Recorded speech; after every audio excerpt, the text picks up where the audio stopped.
इतनी झंझावातों के बावजूद ऑल इंडिया रेलवे फेडरेशन जैसा संगठन फिर नंबर 1 पर आकर के खड़ा हो गया इनकी छाती पर मूंग दलने के लिए। समझे कि नहीं? नहीं तो इन्होंने तो पूरी ताकत लगाती थी कि किसी भी तरीके से हो ऑल इंडिया रेलवे फेडरेशन को तो हारना ही चाहिए। पूरी ताकत, पूरी मशीनरी लगा दी। नमस्कार, मैं चंदन कुमार और आप देख रहे हैं अपना पसंदीदा चैनल अंगवानी। शिव गोपाल सर, बहुत बहुत बधाई सर। ये चिट्ठी आखिर आपके हाथ आज आ गई, जिस चिट्ठी के लिए रेलवे तो खैर बाहर के लोग भी बड़े ये थे कि जो शिव गोपाल जी को हराना है। हम तो कितना कमेंट देके और आप जो है जवाब देते देते भी हारे नहीं। तो आज ये चिट्ठी आ गई, बधाई तो आई। कैसा लग रहा है सर? नहीं, अच्छा लग रहा है। ये तो चिट्ठी जो रेलवे बोर्ड ने को 13 तारीख को निकाल देनी चाहिए थी। अच्छा। लेकिन मुझे नहीं मालूम है कि क्या हिडन एजेंडा था। इसमें भी हिडन एजेंडा था? हाँ, पक्के तौर पर अदर भाई एक बात बताइए कि 12 तारीख को काउंटिंग हो गई। हमको 12 तारीख को ही शाम को जनरल मैनेजर ने चिट्ठी दे दिया कि आप northern railway men's union recognize हो गई। ऑल इंडिया रेलवे मतलब ऑल इंडिया लेवल पर जो है वो ऑल इंडिया रेलवे फेडरेशन को मान्यता का लेटर देने में 12 तारीख के बाद में मतलब 13 तारीख मतलब 1 महीना पूरा लग गया। पूरा 1 महीना। तो आप सोचिए इसमें क्या क्या क्या नहीं हुआ होगा।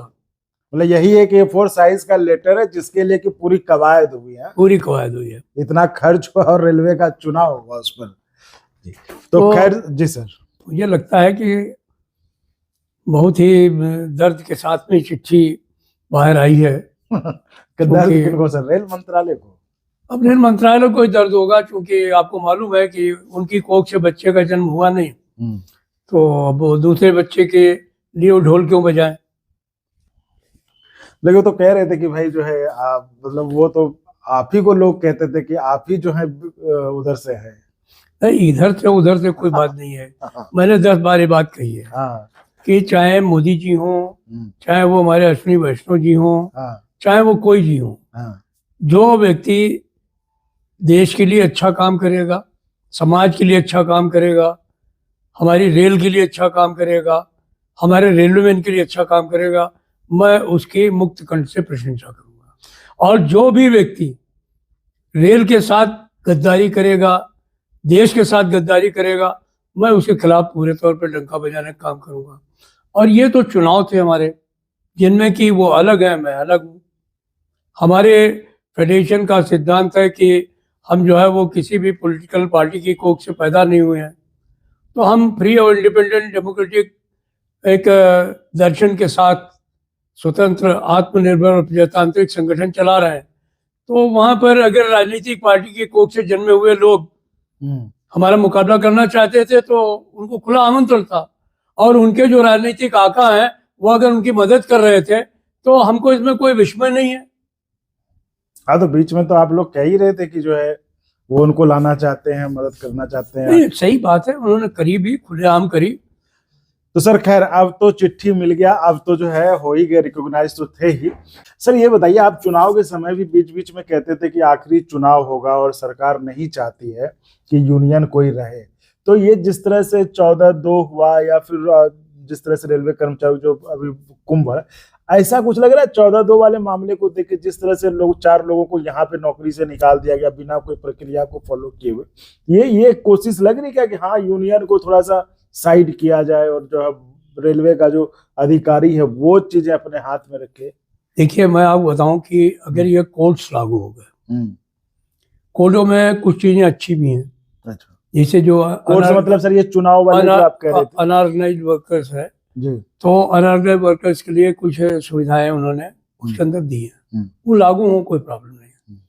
लेकिन इंडस्ट्रियल कोड को इस तरीके से बनाया गया है कि अगर वो लागू कर दिया जाए तो ना तो यूनियन का रजिस्ट्रेशन होगा, कोई रजिस्ट्रेशन नहीं करा पाएगा, क्योंकि उसके अंदर पहली शर्त यह है कि नियोक्ता को इस बात की जानकारी होनी चाहिए कि आप यूनियन बनाने जा रहे हैं।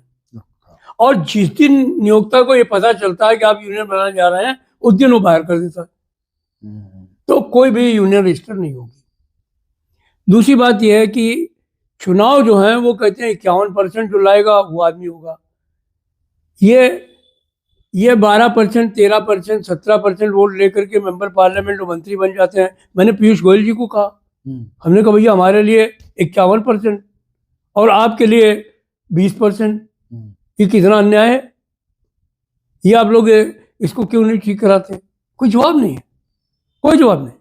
लेकिन मतलब वो चाहते हैं ना कि यूनियन को एक तरह हाँ, से यूनियन बात है कि 51% न कोई वोट ला पाएगा, न यूनियन रहेगी। आज की तारीख में तो कुछ ईश्वर की कृपा है, कुछ हमारे कर्मचारियों का विश्वास है, कुछ आप लोगों का भी मदद है कि हम इस बात को कह सकते हैं कि इतनी झंझावातों के बावजूद ऑल इंडिया रेलवे फेडरेशन जैसा संगठन फिर नंबर 1 पर आकर के खड़ा हो गया, इनकी छाती पर मूंग दलने के लिए।